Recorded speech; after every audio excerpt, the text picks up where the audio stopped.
El hombre es un ser que pregunta. Desde que nacemos comenzamos a preguntar. Y no solamente cada uno de nosotros, sino también todos los hombres y todos los pueblos, todas las sociedades. La palabra universidad proviene del término universalidad, es decir, un sitio donde confluyen distintas corrientes ideológicas y filosóficas, moradas donde se gesta un clima idóneo para la floración del pensamiento del hombre. Las universidades públicas representan prácticamente el único medio para la superación y el ascenso de la escala social del grueso de la población, al menos en México. Y Coahuila no es la excepción. Educación y otra vez educación. De la educación depende en buena parte de las potencialidades productivas de un país. También depende de la actitud de nuestra gente para la convivencia cotidiana.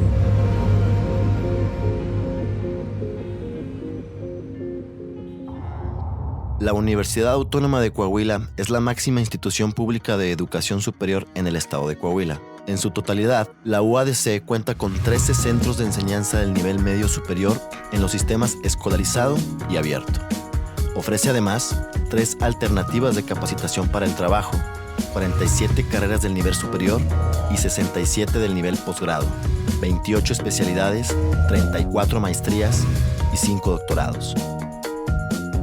Distribuidas en 3 unidades, Saltillo, Torreón y Norte. Alberga alrededor de 38,000 estudiantes, con cifras del 2012. Según el ranking de las mejores universidades de México 2014, elaborado por América Economía Intelligence, la UADC se encuentra en la posición número 37. Pero miremos un poco hacia atrás.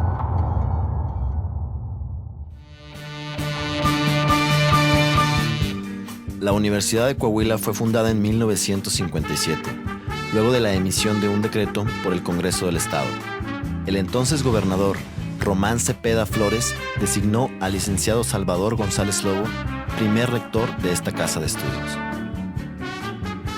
En mayo de 1960 se aprobó el escudo, así como el lema de la universidad: en el bien, fincamos el saber.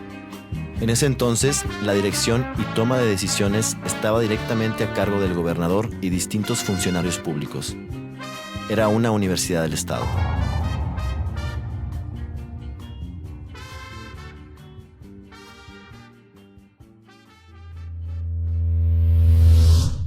El término autonomía es una separación de funciones en cuanto a los organismos que le intervienen. Es independencia, es soberanía.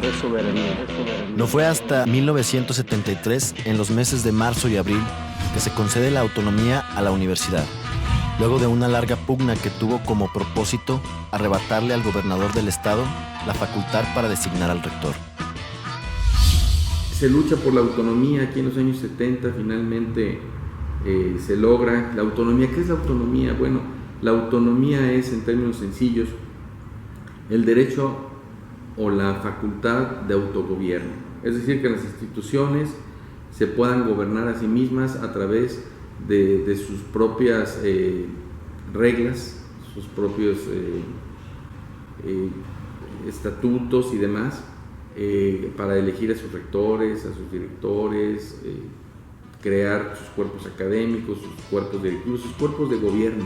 En términos generales, la autonomía es otra cosa que la facultad de la universidad de construir sus propias normas de actuación interna y, por lo tanto, pues de elegir sus órganos de gobierno.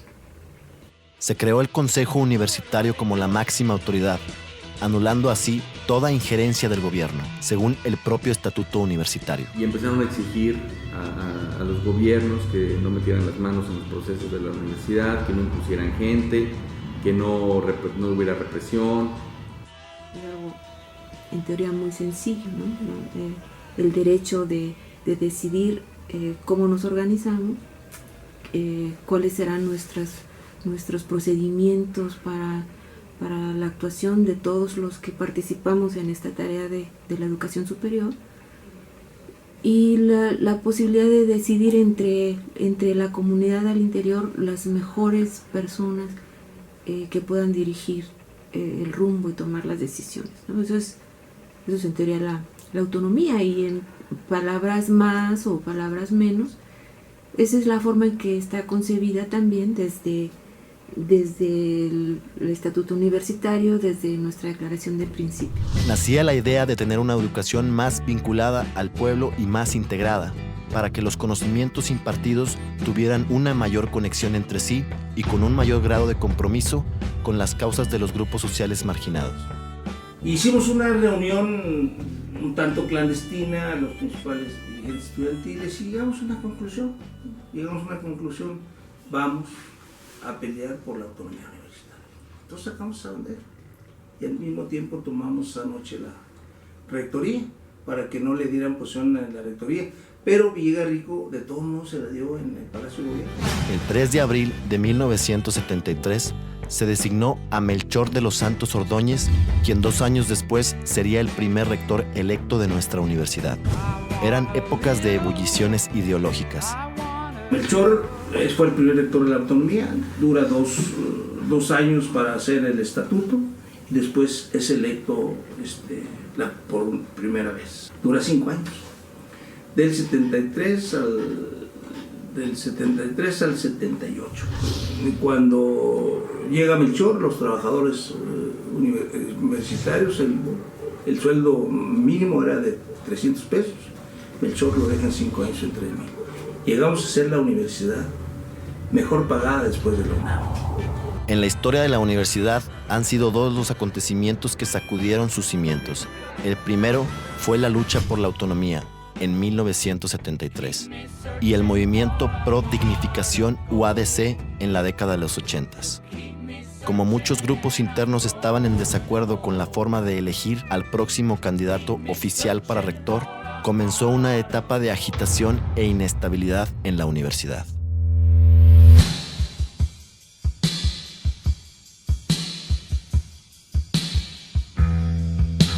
El pináculo de esta inestabilidad se dio en marzo de 1984, con la convocatoria a nuevas elecciones para rector. Bueno, en los movimientos de los 80s que tuvieron que ver con la dignificación de la universidad, cuando hubo ese movimiento encabezado por Armando Fuentes Aguirre Catón, Jaime Martínez Veloz, en ese entonces pues estaba compulsionada la universidad.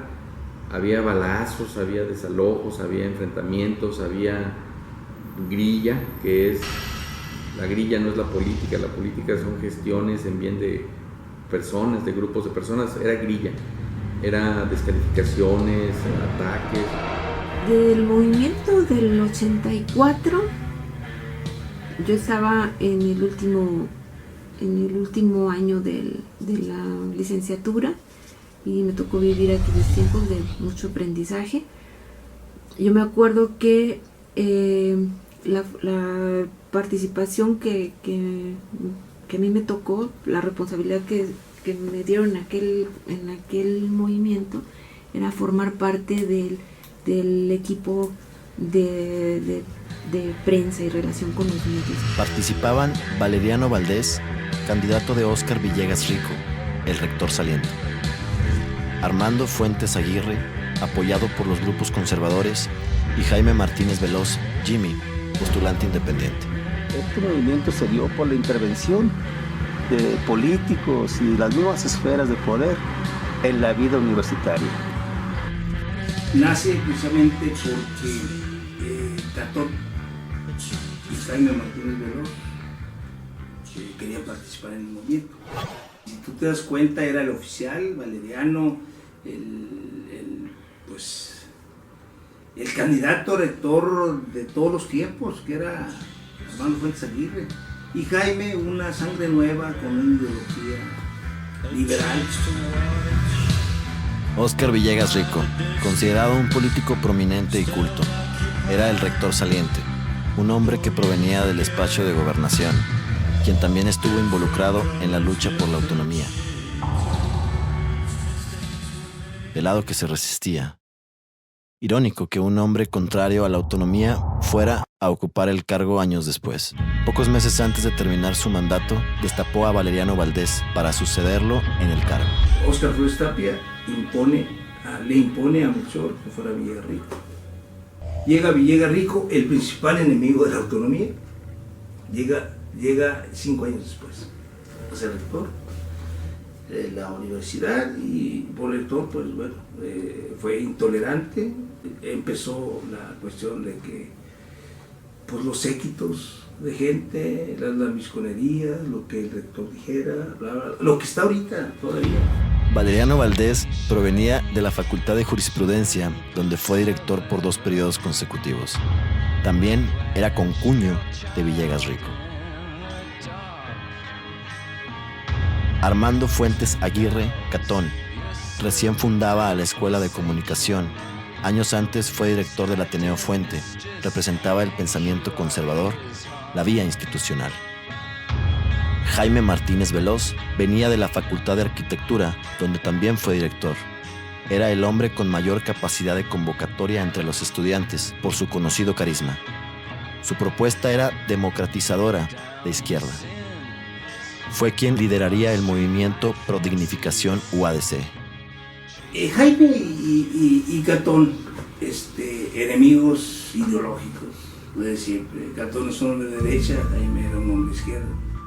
Óscar Villegas Rico buscaba continuidad a su forma de dirigir la universidad y había puesto todo el aparato administrativo y los recursos para catapultar a Valeriano Valdés, el candidato oficial. En contraparte, Armando Fuentes Aguirre y Jaime Veloz poseían la suficiente popularidad para contender con serias posibilidades. La cuestión aquí fue que no contaban con la aprobación ni del gobernador Jesús de las Fuentes, mucho menos con la del saliente rector Villegas Rico, quien los llegó a considerar públicamente como enemigos, más que contendientes o adversarios. Valeriano Valdés resultó electo en medio de un escándalo de sabotaje de las urnas, como si se viviera una escena de tantas de la política mexicana, una que incluye violaciones al proceso electoral y fraude.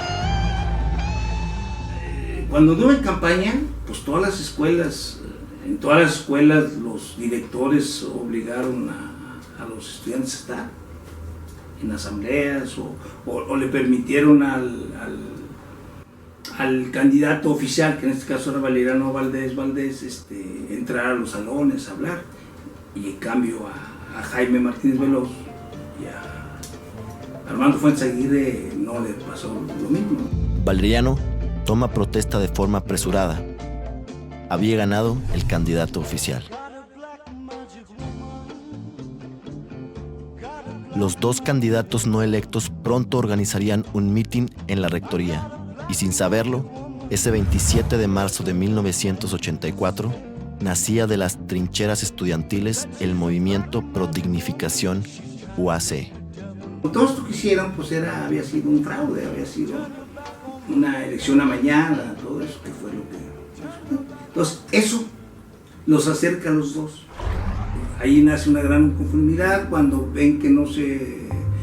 cuando se termina la elección, se habla de fraude y se toman otra vez la rectoría.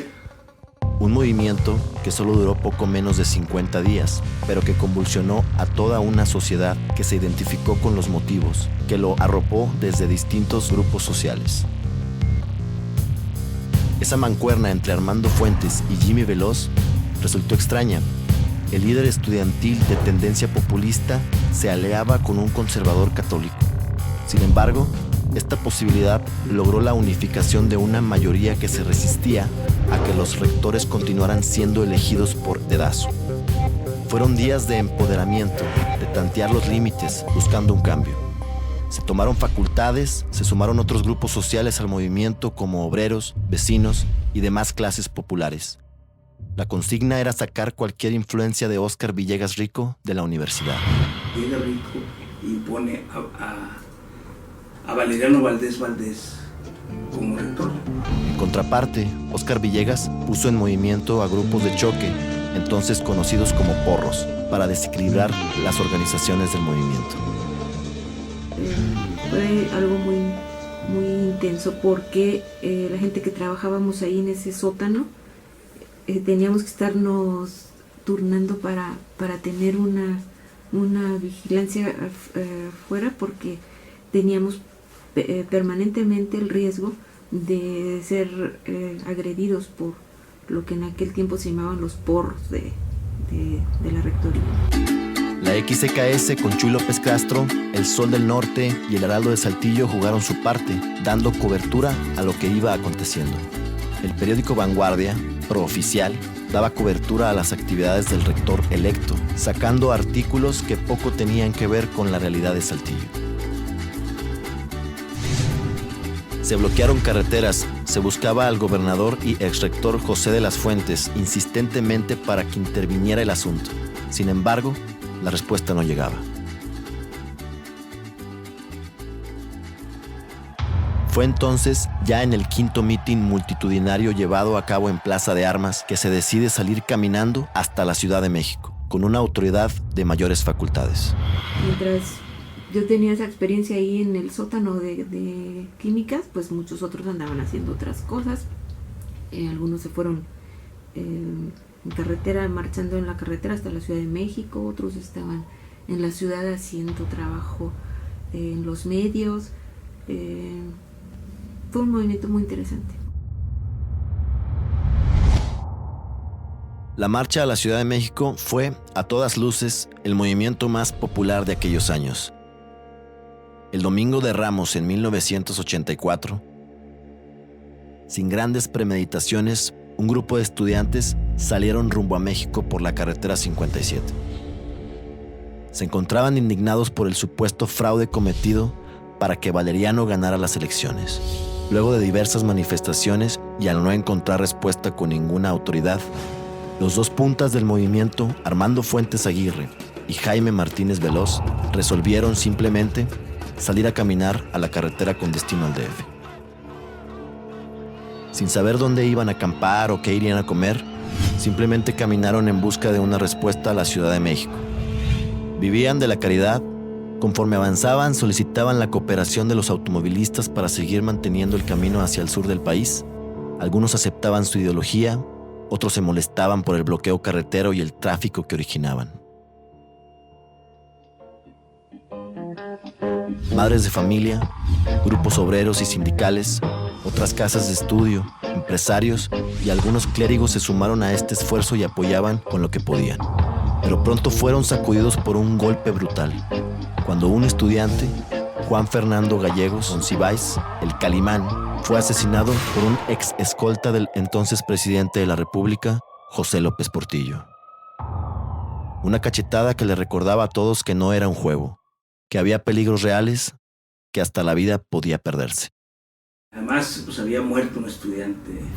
Entonces, había muerto en el camino y llegaron con mucha algarabía y bueno, pues obviamente Gobernación le debe haber hablado al gobernador. La orden fue dada desde la Secretaría de Gobernación. Había que estabilizar al Estado. Fue así como Valeriano Valdés renuncia a su cargo luego de que un grupo de personas fuera a hacer destrozos en su domicilio.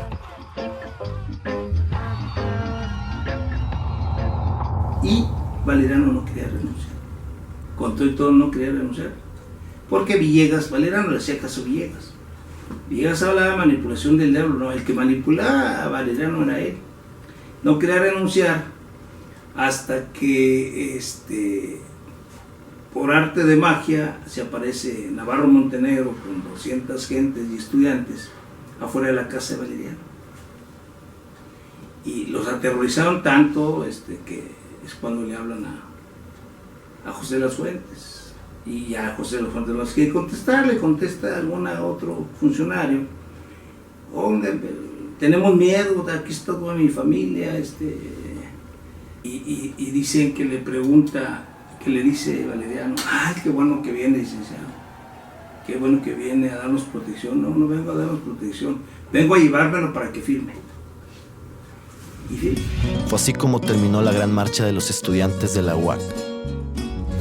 El 15 de mayo regresaron a la capital de Coahuila. Al final se logró el cometido que era echar al grupo de Óscar Villegas Rico con Valeriano al frente. Valeriano fue rector por 3 días, luego renunció. Él nunca fue al despacho, estaba tomada la rectoría de la universidad. Muchos señalan que este esfuerzo ha sido el último fenómeno social que sacudió visiblemente a Saltillo, donde se involucraron diversos sectores de la población en apoyo a los estudiantes. Consiguieron la renuncia de Valeriano Valdés y se nombró a Jesús Ochoa Ruesga, secretario general de la UAC, encargado del despacho de la rectoría. Llega como rector de transición. No, ni siquiera rector de transición. Se pone como secretario general encargado del despacho de rector. Él no fue rector, pero fue el encargado del despacho de rectoría, como lo fue 2 años, me echó 2 años. Él lo que hace es pacificar, él dura 1 año. El arquitecto Ochoa Ruesga, padre del exrector Jesús Ochoa, también trabajaba en el gobierno antes de ser nombrado rector, y su función fue pacificar a la universidad en lo que convocaban nuevas elecciones. Su mandato duró 1 año, hasta que se celebraron nuevas elecciones donde gana Jaime Isaías Ortiz.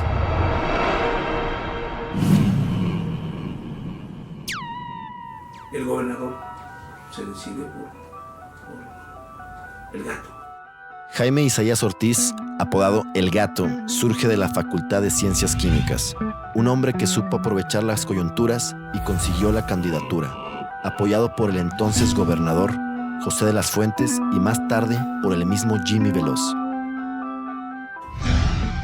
Apoyado por el mismo Jaime, aún incluso cuando le dan como la Secretaría General de la universidad, pues no querían dársela. Lo que pasa es que el gobernador, a mí me consta, el gobernador intervino, José de las Fuentes intervino para decirle, bueno, te va de segundo tuyo y se acabó. Un hombre que parecía tener la capacidad de mediar las fuerzas internas de la universidad. La figura de Jaime Martínez y Armando Fuentes ya estaba muy gastada después del movimiento y los meses subsecuentes. Se sabía que cualquier alianza entre los 3 candidatos podría definir al ganador. Jaime, el Jimmy Veloz, terminó por aliarse con Isaías Ortiz para impedir que asumiera el cargo Fuentes Aguirre Catón, el candidato quizá más fuerte. Un error que el mismo Jimmy reconocería después en su libro Crónica de una utopía, pues luego de asumir el cargo, Isaías Ortiz desconoció el pacto y a los pocos días despojó a Jaime Veloz del cargo de secretario general. Jaime se sale de la universidad y se queda un periodo. A los 5 días ya estaban hablando de corrupción del Gato. El Gato fue una muy corrupta administración, manejada por Luis Horacio Salinas, ¿no? Una de las primeras cosas que hizo el Gato fue comprarle con dinero de la universidad la primera maquinaria rotativa que tuvo el diario Coahuila. Se habla de 2,000 millones de pesos. De esta forma, Martínez Veloz, el líder del movimiento Pro Dignificación, terminaba sus aspiraciones políticas dentro de la UAC. Luego, asumió algunas comisiones relacionadas a la vivienda hasta que emigró para seguir su carrera política en Tijuana y otras ciudades. Lo mismo pasó con Armando Fuentes Aguirre. Luego de perder la elección, se alejó de la universidad dedicándose al periodismo.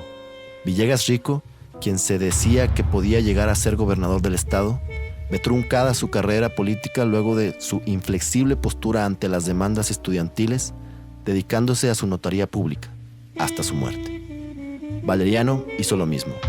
Continuó dando clase en la Facultad de Jurisprudencia sin volver a incursionar en la política universitaria. Jaime Isaías Ortiz pasó a la historia como un rector corrupto. En el escándalo se involucró un desfalco de 400 millones de pesos y a Luis Horacio Salinas, propietario de El Diario de Coahuila. Para cuando salió del cargo, las condiciones eran otras y se estabilizó el ambiente dentro de la universidad. Las divisiones internas que involucran a muchos más personajes dejaron de manifiesto la incapacidad de un autogobierno universitario y la lucha por la autonomía fue decreciendo hasta ser olvidada. Hoy en día, pocos conocen la historia de su universidad, como este pasaje oscuro en algunos sentidos. Oscuro por las calumnias, la violencia, las violaciones a los estatutos universitarios de sus dirigentes, pero también digno de recordar porque fueron épocas de unión, de confianza mutua y colaboración en pro de una idea.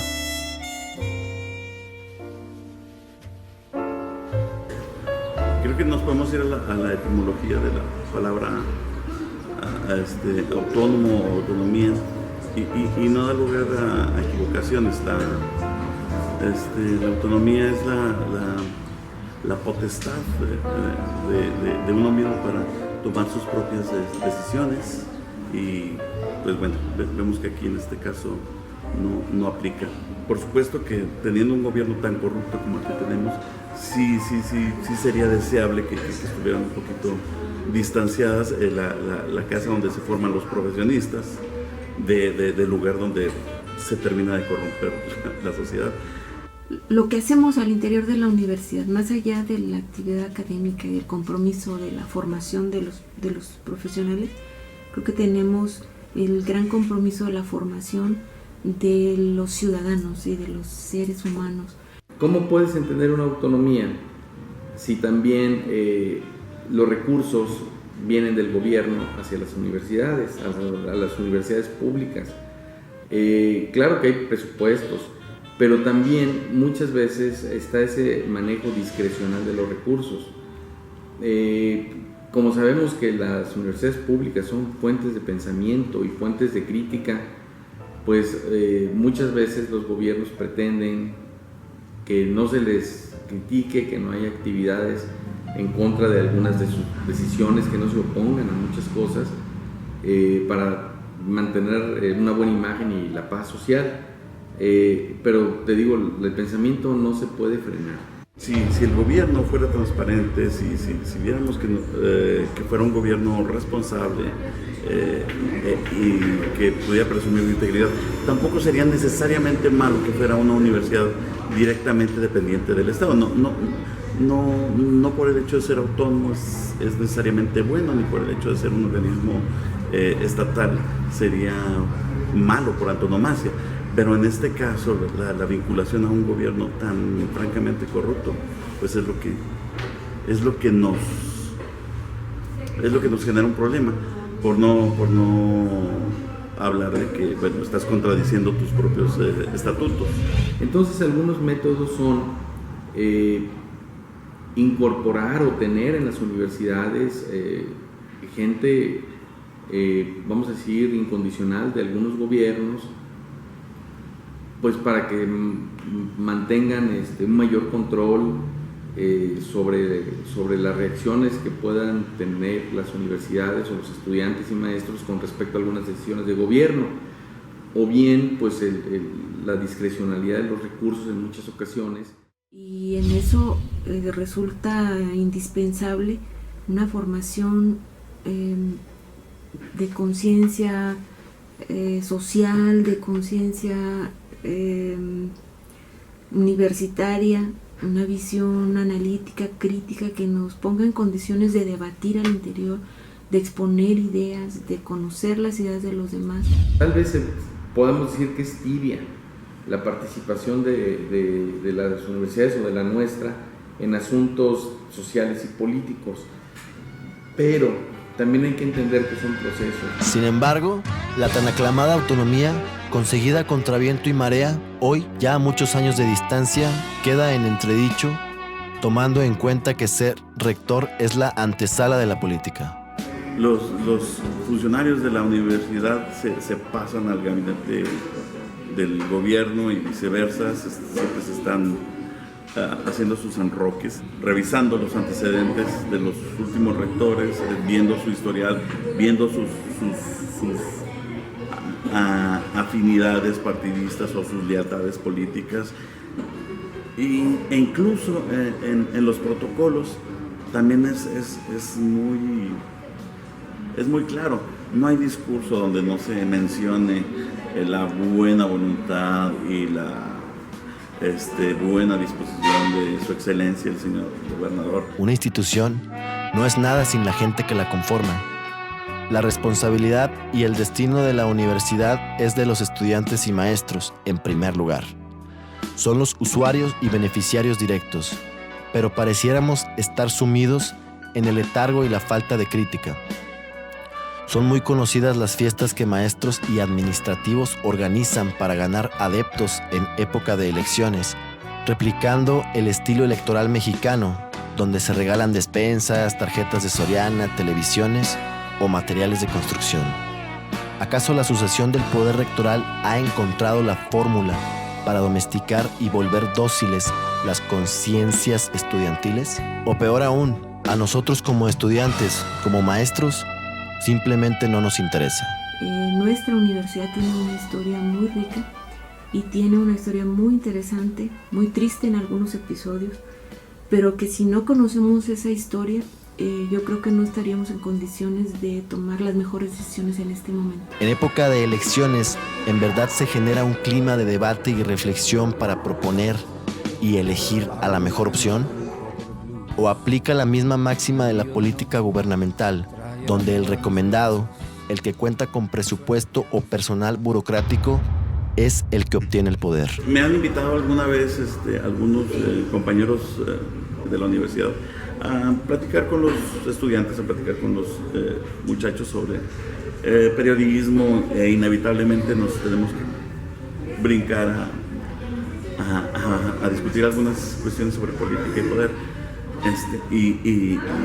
Y lo sé, no ha sido bien visto. Es importante que los estudiantes y maestros no solo se ocupen de aprobar sus materias o impartir clase. El trabajo del universitario también implica cierta sensibilización en su entorno, estar atento a las condiciones que se viven y además involucrarse. Tener la suficiente información, la suficiente madurez, la suficiente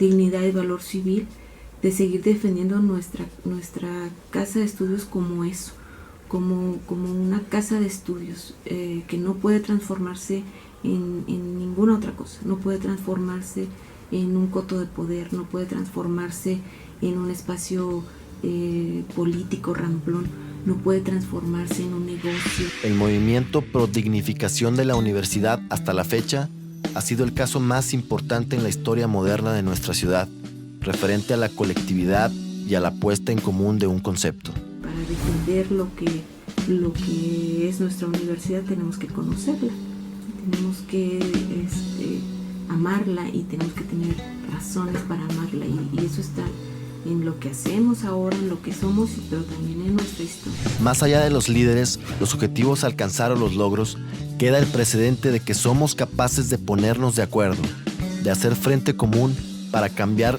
lo que ha de ser cambiado. Que sí es posible confiar en nuestros compañeros, nuestros vecinos.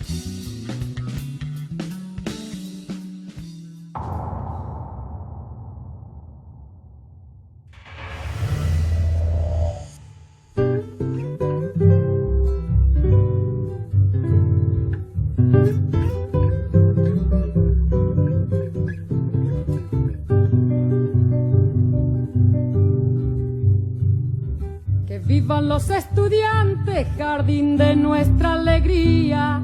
Son aves que no se asustan de animal ni policía. Y no le asustan las balas ni el ladrar de la jauría. Caramba y zamba la cosa, que viva la astronomía. Me gustan los estudiantes que rugen como los vientos, cuando le meten al oído sotanas y regimientos, pajarillos libertarios igual que los elementos. Caramba y zamba la cosa, que viva lo experimento.